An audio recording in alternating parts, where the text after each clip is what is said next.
Honeymoon मनाने का परिणीति राघव का नहीं है कोई प्लान। काम की वजह से रिसेप्शन के बाद हनीमून को भी किया पोस्टपोन। आथिया राहुल और कियारा सिद्ध ने भी नहीं मनाया था अपना हनीमून। तो रणबीर आलिया समेत लिस्ट में शामिल हैं कई और कपल के भी नाम। बी-टाउन में इस वक्त सिर्फ और सिर्फ बॉलीवुड के न्यूलीवेड्स परिणीति चोपड़ा और राघव चड्ढा ही लाइमलाइट में छाए हुए हैं। वहीं आखिर 24 सितंबर को ये जोड़ी उदयपुर के द लीला पैलेस में शादी के बंधन में जो बंध गई है, जहां शादी के बाद ये कपल एक दूसरे के साथ ज्यादा से ज्यादा वक्त बिता रहा है। वहीं इस न्यूलीवेड जोड़ी ने पहले अपने रिसेप्शन और फिर हनीमून को भी पोस्टपोन कर दिया। जी हां, रागनीति की जोड़ी ने अपने हनीमून का प्लान वर्क कमिटमेंट्स और पितृश्राद्ध की वजह से अभी के लिए कैंसिल कर दिया है। दोनों ने छुट्टियों की बजाय फैमिली के साथ टाइम बिताने और अपने अपने काम पर ध्यान देने का मन बनाया है। जहां परिणीति अपनी अपकमिंग मूवी मिशन रानीगंज के प्रमोशन में जुटेंगी, तो राघव संसद के नए सत्र में व्यस्त रहेंगे। इस वजह से ये कपल बाद में अपने काम से फ्री होकर हनीमून के लिए जाएगा। वैसे राघव परिणीति पहले ऐसे कपल नहीं है जिन्होंने शादी के बाद अपने हनीमून को स्किप किया हो। उनसे पहले भी कई जोड़ी ऐसा कर चुकी हैं। तो आइए आज बात करते हैं इन्हीं सेलेब कपल्स के बारे में। कियारा आडवाणी और सिद्धार्थ मल्होत्रा।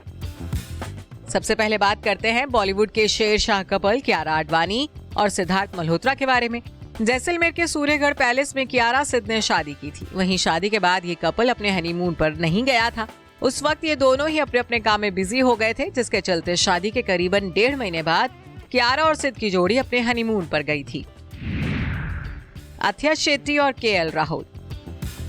एक्ट्रेस अथिया शेट्टी और क्रिकेटर केएल राहुल का नाम भी इस लिस्ट में शामिल है। शादी के बंधन में बंधने के बाद अथिया और राहुल ने छुट्टियों पर जाना पोस्टपोन कर दिया था, क्योंकि केएल राहुल आईपीएल में बिजी हो गए थे, जिस वजह से ये जोड़ी हनीमून पर नहीं जा पाई थी। आलिया भट्ट और रणबीर कपूर। बीते ही साल कपूर परिवार की बहू बनी आलिया भट्ट को तो पति रणबीर संग हनीमून मनाने का वक्त ही नहीं मिला। पहले तो शादी के बाद फिल्म की शूटिंग आलिया ने खत्म की और फिर प्रेगनेंसी के बीच आलिया बिजी रही, तो रणबीर भी अपनी फिल्म्स की शूटिंग में व्यस्त रहे, जिसके बाद दोनों बेटी राहा के पेरेंट्स बन गए। तो ऐसे में इनका हनीमून अपने आप स्किप हो गया। फरहान अख्तर और शिबानी दांडेकर। अब बात करते हैं मिस्टर एंड मिसेज अख्तर यानी कि फरहान और शिबानी की। फरहान शिबानी ने भी बीते ही साल फरवरी में वो तरीके से एक दूसरे को अपना हमसफर बनाया था। इनकी शादी बेहद ही इंटीमेट रखी गई थी। तो वहीं शादी के बाद ये कपल भी कहीं छुट्टियों के लिए नहीं गया था। सोनम कपूर और आनंद आहूजा। सोनम कपूर और आनंद आहूजा भी शादी के बाद अलग अलग रहने पर मजबूर थे। ये कपल काम की वजह से अपना हनीमून प्लान नहीं कर पाया था। शादी के बाद सोनम कांस फिल्म फेस्टिवल के लिए अकेले ही फ्रांस गई थी। वहीं उनके पति आनंद अपने काम में बिजी रहे, जिसके बाद शादी के 5 महीने बाद इस कपल ने अपना हनीमून बनाया था। राजकुमार राव और पत्रलेखा। आखिर में बात करते हैं साल 2021 में शादी के बंधन में बंधे राजकुमार राव और उनकी बीवी पत्रलेखा की। चंडीगढ़ में दोनों ने 10 साल की डेटिंग के बाद शादी रचाई थी। शादी के 1 साल बाद तक इन्हें हनीमून पर जाने का समय नहीं मिला था। Bureau report E24।